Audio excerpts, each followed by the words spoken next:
미국의 유명한 여배우 중에 마릴린 먼로라는 여배우가 있습니다. 그녀는 멋진 금발 머리와 그리고 푸른 눈을 가졌고, 또 그녀만이 가지고 있는 독특한 매력은 그녀를 순식간에 세계적인 스타로 만들었습니다. 그러나 이 마릴린 먼로의 삶이 그리 순탄치만은 않았다고 합니다. 3번의 결혼을 실패해서 또 여러 이제 불행했던 사생활이 있었고, 또 헐리우드 배우라는 그 중압감에 못 이겨서 이 그녀의 삶은 약물 중독의 삶으로 치닫게 되었다고 합니다. 그리고 그녀는 36살이라고 하는 젊은 나이에 의문의 죽음으로 생을 마감하게 되었습니다. 어떻게 보면 참 짧은 인생 동안 파란만장한 삶을 살았다고도 볼 수 있겠습니다. 그러한 그녀가 언젠가 이런 이야기를 했다고 합니다. 나는 한 여성이 지닐 수 있는 모든 것을 가졌습니다. 나는 젊습니다. 나는 아름답습니다. 나는 돈이 많습니다. 나는 사랑에 굶주리지 않습니다. 하루에도 수백 통의 팬레터를 안고 있습니다. 나는 건강하고 부족한 것이 아무것도 없습니다. 미래에도 이렇게 살 수 있습니다. 그런데 웬일일까요? 나는 이렇게도 공허하고 이렇게도 불행합니다. 이유 없는 반항이란 말도 있지만 나는 이유 없이 불행합니다. 이렇게 마릴린 먼로가 이야기를 했다고 합니다. 많은 사람들로부터 인기를 얻고 또 부와 명예를 거머쥐었던 여인이었지만, 그녀는 자신이 왜 이렇게 공허한지 또 불행한지 그 이유를 모르겠다라고 그렇게 토로를 했습니다. 그러나 저는 이미 그녀가 했던 이 말 속에 삶이 불행했던 이유, 삶이 공허했던 이유를 발견하게 됩니다. 그 답이 이미 그녀가 했던 말 속에 들어 있음을 보게 되는 것이죠. 왜냐하면 아무 이유 없이 허무하고 또 아무 이유 없이 불행한 것이 바로 인생의 특징이기 때문에 그렇습니다. 어느 유행가의 가사를 보면은 이런 가사가 있습니다. 인생은 나그네 길이고 또 어디서 왔다가 어디로 가는지 모른다고 그렇게 고백을 하는 노래도 있습니다. 그만큼 인간의 삶은 참으로 헛되고 유한함을 세상 노래도 이야기를 하고 있는 것입니다. 성경을 읽어볼 때에도 인생의 유한성과 허무함에 대한 여러 구절들이 있음을 보게 됩니다. 시편 103편 15절을 보면 다윗이 이렇게 고백을 하고 있습니다. 인생은 그날이 풀과 같으며 그 영화가 들의 꽃과 같도다. 또 베드로전서 1장 24절을 보게 되면 그러므로 모든 육체는 풀과 같고 또 모든 영광은 풀의 꽃과 같으니 풀은 마르고 꽃은 떨어지되 라고 말씀합니다. 또 이사야서 2장 22절을 보게 되면 이사야 선지자가 이렇게 말하고 있습니다. 너희는 인생을 의지하지 말라. 그의 호흡은 코에 있나니 새말 가치가 어디 있느냐. 또 인생의 최고의 부귀영화를 누렸던 최고의 지혜를 가진 솔로몬 왕이 전도서 1장 2절에서 이렇게 고백하고 있습니다. 헛되고 헛되며 헛되고 헛되니 모든 것이 헛되도다. 이외에도 성경은 인생의 유한성과 또 헛됨에 대하여서 더 많은 구절을 통해서 우리에게 알려주고 있습니다. 그렇습니다, 여러분. 인생은 유한합니다. 그리고 사람은 유한한 존재입니다. 사람이 유한하다는 것은 한마디로 말해서 이 세상에 발을 디디고 있는 인생에는 언젠가 끝이 있다는 것을 의미하는 것입니다. 여기에는 그 누구도 예외가 없습니다. 평소에 얼마나 재산을 더 많이 쌓았던지 혹은 그렇지 않던지 간에, 또 얼마나 더 높은 지위를 가지고 있던지 혹은 그렇지 않던지 간에 모든 사람들의 삶 속에는 끝이 존재한다는 것입니다. 다시 말해서 모든 인생들의 끝에는 죽음이 있다는 것입니다. 그 옛날 전 세계를 호령하였던 알렉산더 왕이 33세의 젊은 나이에 세상을 떠나기 직전에 그는 이런 말을 남겼다고 합니다. 내가 죽으면 관 양쪽에 2개의 구멍을 뚫고 나의 양손을 관 밖으로 내놓으시오. 시가를 행진할 때 세상 사람들을 일깨워서 그들로 내가 빈손으로 세상에 왔다가 빈손으로 세상을 떠나게 됨을, 그리고 모든 영화, 부귀, 왕궁, 미녀, 많은 재물, 영예를 조금도 가져갈 수 없음을 보게 하려 함이요 라고 그렇게 말을 했다고 합니다. 우리는 이 이야기 속에서 알렉산더 대왕의 유언을 통해서 인생은 빈손으로 왔다가 빈손으로 떠나가는 것임을 다시 한번 확인하게 된 것입니다. 저는 목회를 하면서 이 장례식에 참석할 때가 많이 있습니다. 이 성도님들의 임종의 순간을 지켜볼 때도 있고, 임종 이후에 위로 예배나 또 입관 예배, 발인 예배를 참석하거나 또 예배를 인도할 때도 있습니다. 매번 장례식을 갈 때마다 저는 참 마음이 무거워짐을 느끼게 됩니다. 그만큼 이 소중한 사람의 죽음이 가져다주는 유가족들의 슬픔이 또 그 절망의 무게가 그만큼 크게 다가오기 때문에 그렇습니다. 오래전에 저에게 참 소중한 친구가 한 명이 있었습니다. 그 친구는 어떤 친구였냐면은 자신이 처음에 이제 그 친구가 핸드폰을 샀을 때 전화번호 단축키 1번으로 제 이름을 저장해 줄 정도로 가장 친한 친구였습니다. 언젠가 제가 장신대에 합격했을 때 그 친구가 이런 얘기를 했어요. 네가 나중에 목사가 되면 꼭 니네 교회에 출석할 거야 라고 말해주면서 함께 축하해주고 좋아해 주었던 참 고맙고도 소중한 친구였습니다. 그런데 어느 날 그 친구가 죽었다는 거예요. 그 친구가 죽었다는 소식이 제 친구의 어머니의 전화를 통해서 듣게 된 것이죠.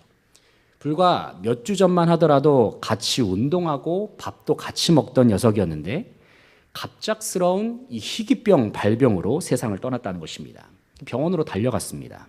그 친구의 영정 사진이 있더라고요. 처음에는 눈물도 나오지 않았습니다. 입관할 때가 되었어요. 친구의 싸늘한 시신이 제 눈앞에 보였습니다. 죽음이 믿겨지지 않아서 시신을 한번 쓰다듬어 보았어요. 정말 차갑더라고요. 그때 저는 좀 깨달았어요. 저는 제 친구가 죽었다는 것을 그때 실감하게 되었습니다. 저는 그전에도 장례식을 여러 번 갔었지만 그때만큼 죽음에 대하여서 피부로 느꼈던 적이 없었던 것 같습니다. 장례식 동안 눈물이 멈추지 않았고 또 그 후로부터 상당히 오랜 시간 동안 그 슬픔에서 헤어나오지 못했던 시간이 있었습니다. 그 당시에 저는 친구의 죽음을 묵상하면서 참 인생이란 별것 없구나, 참 허무하다라는 생각을 해보기도 했습니다. 적어도 친구의 죽음을 경험했던 그 시절에는 그렇게 생각을 했던 것 같습니다. 사랑하는 성도 여러분, 여러분도 지나온 삶을 살아오시면서 인생의 허무함을 느껴본 경험이 있으십니까? 그런데 우리가 오늘 본문 말씀인 모세가 지은 시편 90편을 보게 되면 하나님의 사람인 모세도 인생의 허무함에 대하여 말하고 있음을 보게 되는 것입니다. 먼저 본문 3절을 보게 되면 모세는 먼저 인생의 유한함에 대하여 말씀하고 있습니다. 다 함께 3절 말씀을 같이 한번 읽어보도록 하겠습니다. 시작. 주께서 사람을 티끌로 돌아가게 하시고 말씀하시기를 너희 인생들은 돌아가라 하셨사오니. 아멘. 이 말씀을 보게 되면 모세는 사람의 인생이 티끌로 돌아가 버릴 유한한 인생이요 티끌과 같이 헛될 뿐임을 말하고 있습니다. 여러분, 티끌이 무엇입니까? 공기 중에 아무런 의미 없이 흩날리는 그저 몹시 작은 티와 먼지 아니겠습니까? 그런데 본문은 사람이 바로 그와 같은 존재이고 또 사람은 결국에는 이러한 티끌로 돌아가 버리는 인생이라고 말해주고 있다는 것입니다. 그러나 사실 원래 인간은 티끌로 돌아갈 인생이 아니었습니다. 적어도 인간이 죄로 말미암아서 타락하기 전까지는 그러했습니다. 왜냐하면 하나님께서 태초에 인간을 창조하실 때에 완전한 하나님의 형상으로 창조하셨기 때문입니다. 그렇다면 그랬던 인간의 삶은 왜 티끌로 돌아갈 수밖에 없는 삶으로 변해버린 것일까요? 다시 말해서 왜 인간의 삶 속에 죽음이 들어왔느냐, 그 말씀입니다. 그 이유는 우리가 창세기 3장을 읽어보게 되면 분명히 알 수가 있습니다.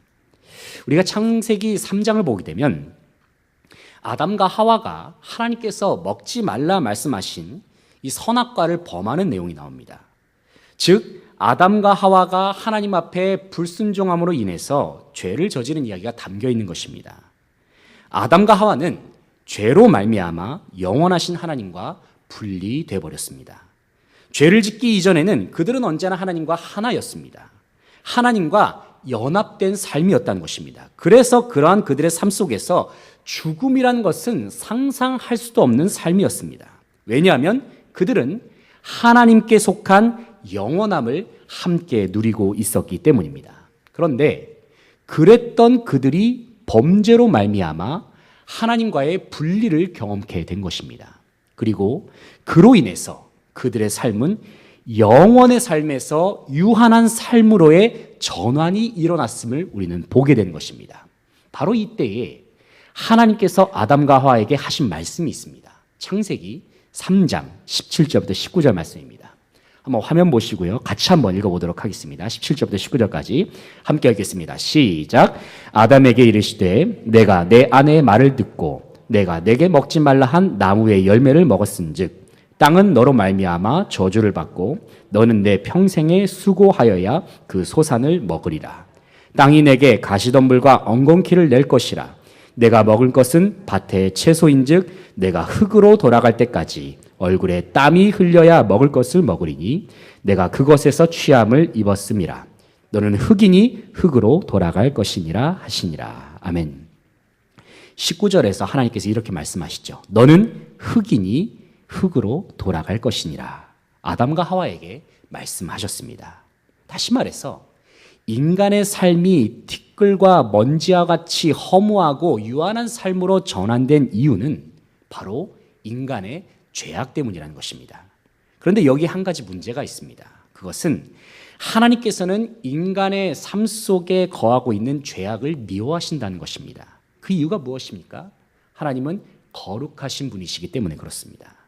다시 말해서 하나님은 거룩하시기 때문에 티끌보다 더 작은 크기의 죄악조차도 용납하시지 못하시는 분이라는 것이죠.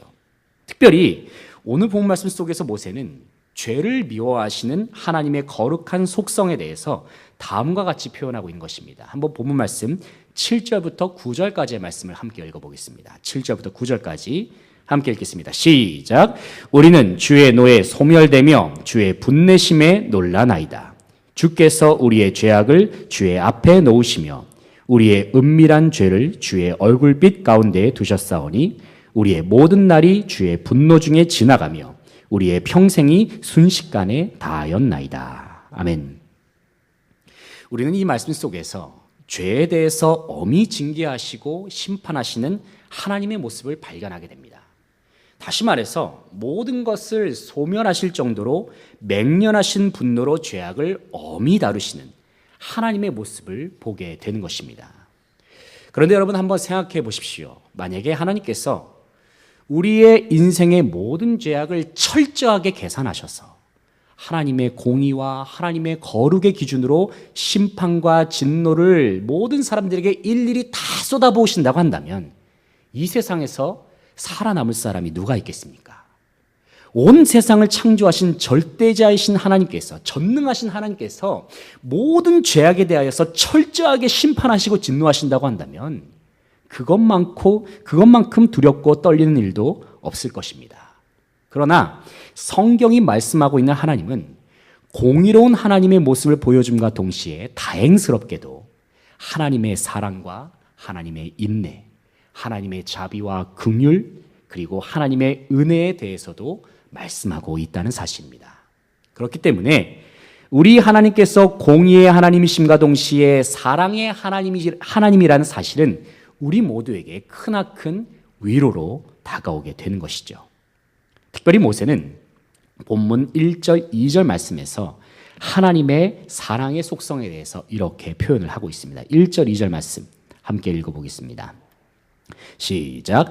주여 주는 대대에 우리의 거처가 되셨나이다. 산이 생기기 전 땅과 세계도 주께서 조성하시기 전 곧 영원부터 영원까지 주는 하나님이시니이다. 아멘. 여기서 우리는 우리의 거처가 되시는 하나님, 영원하신 하나님에 대해서 표현하고 있는 모세의 시편을 함께 읽었습니다. 1절을 보시게 되면 모세는 우리 하나님이 우리의 거처가 되신다 표현하고 있습니다. 다시 말해서 우리 하나님은 주님의 백성들의 안식처가 되신다는 것입니다. 우리의 안식처가 되시고 우리의 피난처가 되시는 하나님. 그리고 2절을 보시게 되면 우리 하나님은 영원부터 영원까지 계시는 분이라고 모세는 증언하고 있습니다. 다시 말해서 인간의 일생은 유한하다 할지라도 우리 하나님은 영원한 분이라는 사실입니다. 그런데요, 놀랍게도 영원하신 하나님께서 죄와 사망의 권세로 인하여 유한한 삶을 살 수밖에 없는 모든 인생들에게 거처가 되어주신다 말씀하고 계십니다. 즉 우리의 피난처가 되어주시고 우리의 그늘이 되어주시고 우리의 안식처가 되어주시기를 원하시는 분이 바로 우리 하나님이심을 본문은 말씀하고 있는 것입니다. 사랑하는 성도 여러분, 우리 하나님은 영원하십니다. 우리 하나님은 신실하십니다. 그런데 영원하신 하나님, 신실하신 하나님이 바로 우리의 피난처가 되어주신다 말씀하십니다. 우리의 안식처가 되어주시기를 원하신다는 것입니다. 그러므로 이 시간 우리의 피난처요 안식처 되신 우리 주님께서 우리를 지키시고 우리를 돌보아 주심을 굳게 신뢰하며 나아갈 수 있는 저와 여러분 되시기를 소망합니다. 비록 인간이 보잘것없고 유한하다 할지라도 영원하신 하나님은 하나님의 사람 모세를 통해서 우리에게 말씀하시는 것입니다. 너희는 보잘것없고 연약하나 나는 여전히 너희를 포기하지 않았고 나는 여전히 너희를 사랑하고 있다라고 하나님께서는 말씀하시는 것입니다. 사랑하는 여러분, 하나님께서 우리를 포기하지 않으셨습니다. 성경에 그 확실한 증거가 기록이 되어 있습니다. 그것이 무엇입니까? 바로 하나님께서 세상을 이처럼 사랑하셔서 독생자 예수 그리스도를 보내주신 사건입니다. 분명 하나님께서는 죄를 미워하십니다. 그러나 죄인이 인간은 사랑하시기 때문에 독생자 예수님을 보내셨습니다. 예수님은 우리의 모든 죄를 대신 짊어지시고 십자가에 못 박혀 죽으셨고 3일 만에 부활하셨습니다. 그리고 우리는 예수님의 십자가의 죽음과 부활로 인하여 죄사함을 받고 영생을 누리게 되었습니다. 죄로 인해서 유한하고 허무한 인생을 살 수밖에 없었던 우리들이었지만 하나님께서는 그러한 우리를 구원하셔서 다시금 영원한 생명 가운데로 우리를 인도하셨다는 사실입니다. 이제 우리의 유한했던 삶은 전적인 하나님의 은혜로 말미암아서 영원한 삶으로 무한한 삶으로 완전히 전환되었다는 것입니다. 사랑하는 성도 여러분, 우리가 지금 살고 있는 인생만을 바라보고 또 사람을 보고 세상만을 바라볼 때에는 모든 것이 헛될 뿐임을 우리는 보게 될 것입니다. 그러나 우리가 세상을 바라보는 눈을 들어서 영원하신 하나님을 바라보고 또 영원한 세계 안으로 들어가게 되면 우리는 이전에는 경험하지 못한 만족을 누리게 되는 것입니다. 왜냐하면 세상에는 결코 존재하지 않은 영원한 가치들이 우리들의 삶 속에 흘러 들어오기 때문에 그렇습니다. 그렇기 때문에 우리의 인생이 반드시 깨달아야 할 것이 있다고 한다면 바로 이것입니다. 12절 말씀 같이 한번 읽어보겠습니다. 12절 말씀 시작. 우리에게 우리 날 계수함을 가르치사 지혜로운 마음을 얻게 하소서. 아멘. 방금 읽은 이 말씀 12절 말씀은 시편 90편의 가장 핵심적인 말씀 중에 하나입니다. 모세는 이 세상의 모든 인생들에게 충고하고 있습니다. 그것은 우리의 인생을 한번 계수해 보라는 것입니다. 우리의 인생을 계수해 보면서 우리의 인생이 얼마나 짧은지, 우리의 인생이 얼마나 유한한지를 한번 세보라는 것입니다. 셈해보라는 것이죠. 그래서 우리의 인생이 얼마나 짧고 남은 날이 얼마 남지 않았음을 한번 생각해 보라는 것입니다. 그리고 나서 모세는 이어서 말씀합니다. 그것은 지혜로운 마음을 하나님께 구하라는 것입니다. 다시 말해서 이 세상에 존재하는 모든 인생 속에는 하나님께서 주시는 지혜로운 마음이 필요하다는 것입니다. 그렇다면 모세가 말하는 지혜로운 마음이란 무엇을 의미할까요? 13절 말씀을 같이 한번 읽어보겠습니다. 13절입니다. 시작. 여호와여 돌아오소서. 언제까지니까 주의 종들을 불쌍히 여기소서. 아멘. 우리가 이어지는 14절 말씀도 같이 한번 읽어보겠습니다. 시작. 아침에 주의 인자심이 우리를 만족하게 하사 우리를 일생 동안 즐겁고 기쁘게 하소서. 아멘. 이 말씀에서 모세는 여호와여 돌아오소서, 주의 종들을 불쌍히 여기소서 말씀하고 있습니다. 14절에서도 아침에 주의 인자하심이 우리를 만족하게 하사 우리를 일생 동안 즐겁고 기쁘게 하소서 말씀하고 있습니다. 무슨 말씀일까요?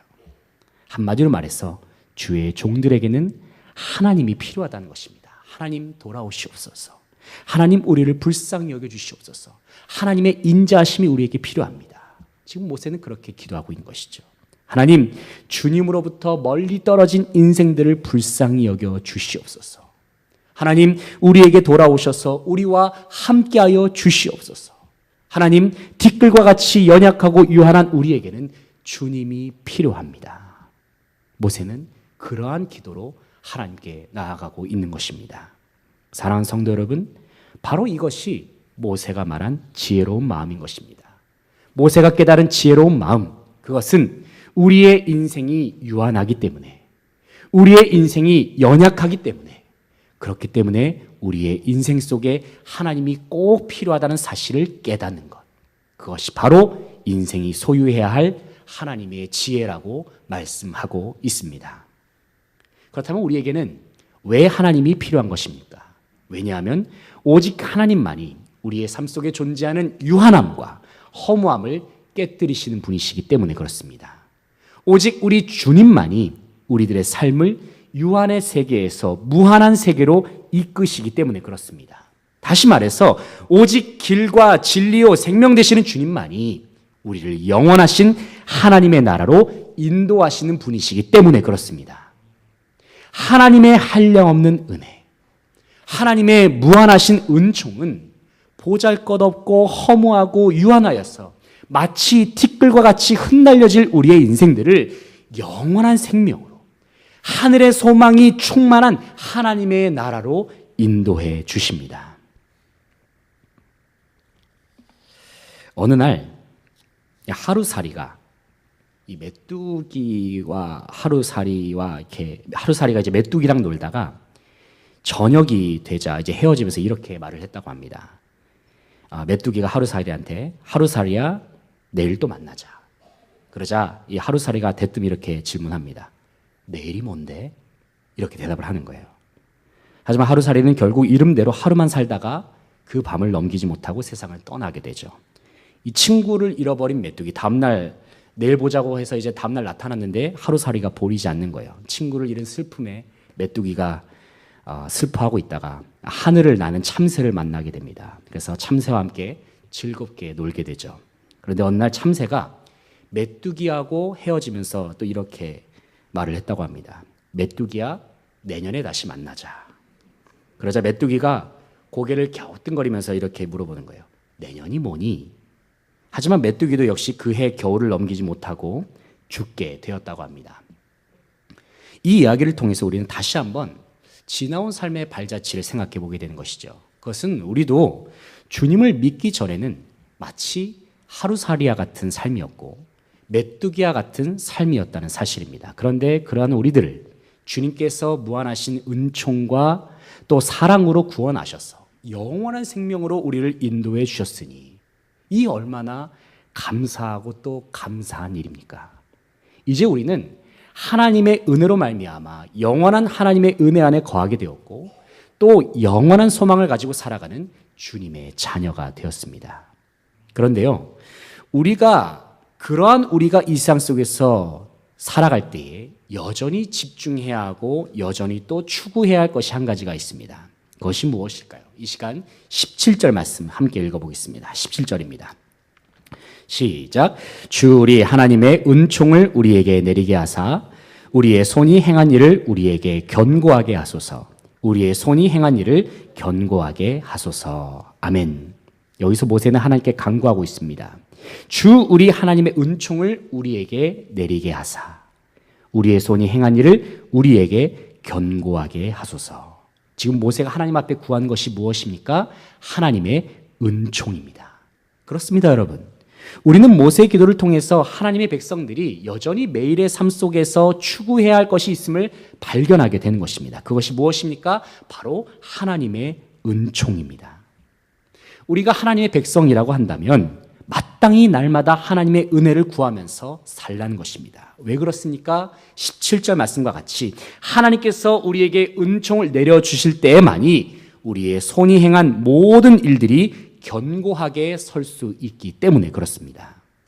제 아무리 우리의 힘과 노력으로 뛰어난 성공을 거두고 대단한 성과를 이루었다 할지라도 그곳에 하나님의 은총이 없으면 마치 모래의 성과 같이 헛되이 무너져 내릴 수밖에 없다는 것이죠. 그러므로 우리는 영원하신 하나님 앞에 매 순간 간구해야 합니다. 하나님, 나에게 하나님의 은혜를 부어 주시옵소서. 하나님, 우리 자녀에게 하나님의 은혜를 부어 주시옵소서. 하나님, 우리 가정에게, 우리 직장에, 우리 교회에, 우리 나라와 우리 민족 가운데 하나님의 은총을 부어 주시옵소서라고 우리는 간절히 구할 수 있어야 합니다.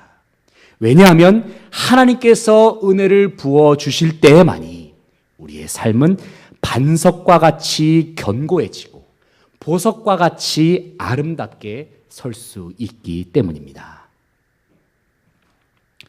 말씀을 정리하겠습니다. 사랑하는 성도 여러분, 지금까지 우리는 참 많은 기도의 제목들을 하나님 앞에 올려드려 오면서 그렇게 살아왔을 줄로 압니다. 분명 하나님께서는 저와 여러분의 모든 기도를 다 들으시고 하나님의 뜻 가운데 응답하신 줄 믿습니다. 그러나 우리가 모세의 시편을 통해서 배우게 되는 가장 중요한 기도 제목이 있다고 한다면 그것은 우리의 삶 속에 지속적으로 하나님의 은혜를 먼저 구하는 것입니다. 다시 말해서 하나님의 은혜를 이미 받은 것으로 만족하는 것이 아니라 우리는 매 순간 계속해서 하나님의 은혜를 구하는 삶을 살아가야 한다는 것입니다. 하나님께 은혜를 구할 때에 하나님께서는 우리들의 삶을 가장 좋은 것으로 채워주십니다. 왜냐하면 하나님은 이 세상 그 누구보다도 우리를 가장 사랑하시고 우리를 그 누구보다도 가장 잘 이해하시는 분이시기 때문에 그렇습니다. 영원하신 하나님께서 이미 우리 모두에게 영원한 기쁨과 평안을 안겨주셨습니다. 주님은 신실하십니다. 주님은 영원하십니다. 변함이 없으십니다. 그렇기 때문에 우리는 하나님 앞에 우리의 인생 전부를 맡겨드릴 수가 있는 것입니다. 여러분에게 한 가지 이야기를 소개하면서 말씀을 마무리하고자 합니다. 우리가 즐겨 부르는 찬송가 중에 나 같은 죄인 살리신이라는 곡이 있습니다. 이 찬양을 지으신 목사님의 이름이 존 뉴턴이라는 분입니다. 그런데 원래 이 존 뉴턴 목사님의 원래 그 목사님이 되기 이전의 직업이 무엇이냐면은 아프리카에서 노예를 잡아다가 이 백인들에게 팔아넘기는 이 악덕 노예 상인이었다고 합니다. 그런데 어느 날 이 존 뉴턴 목사님이 예수님을 믿게 되어서 예수님을 영접하고 또 거듭남을 경험하고 나서 이 나 같은 죄인 살리신 어메이징 그레이스라는 찬송가를 작곡하게 됩니다. 그리고 이후에 그는 수많은 부흥회를 인도하면서 많은 사람들을 이제 주님께로 인도하는 목사님이 되셨습니다. 어느 날 집회 중에 그 당시에 함께 은혜를 나누었던 한 성도가 이 뉴턴 목사님한테 이런 질문을 했다고 합니다. 목사님, 만일에 하나님께서 당신에게 단 하나의 선택을 할 수 있는 권한을 주신다면 당신은 무엇을 구하겠습니까? 라고 그렇게 성도가 질문을 했다고 합니다. 그러자 이 뉴턴 목사님이 이렇게 대답을 했습니다. 하나님께서 나를 위해 직접 선택해 주시기를 요구하겠습니다. 이렇게 대답을 했다는 거예요. 여러분, 이 대답의 의미가 무슨 말씀인지 이해하셨습니까? 다시 말해서 하나님께서 자신에게 모든 것을 선택할 수 있는 권한을 주신다 할지라도 그 권한조차도 하나님께 넘겨드리겠다는 것입니다. 왜냐하면 하나님이 나보다 나를 더 잘 아시기 때문에 하나님이 나의 필요를 아시고 하나님이 나의 약함도 아시고 하나님이 나의 미래도 다 아시기 때문에 하나님께서 나 대신 선택해 주십시오라고 그 권한을 넘겨드리겠다라고 존 뉴턴 목사님이 대답을 했다는 것이죠. 사랑하는 성도 여러분, 우리를 사랑하시는 영원하신 우리 하나님 아버지께 우리의 삶 전부를 한번 맡겨보시지 않으시겠습니까? 우리의 근심과 우리의 걱정도 우리의 연약함까지도 그리고 우리의 한계까지도 다 하나님 앞에 맡겨보시기 바랍니다.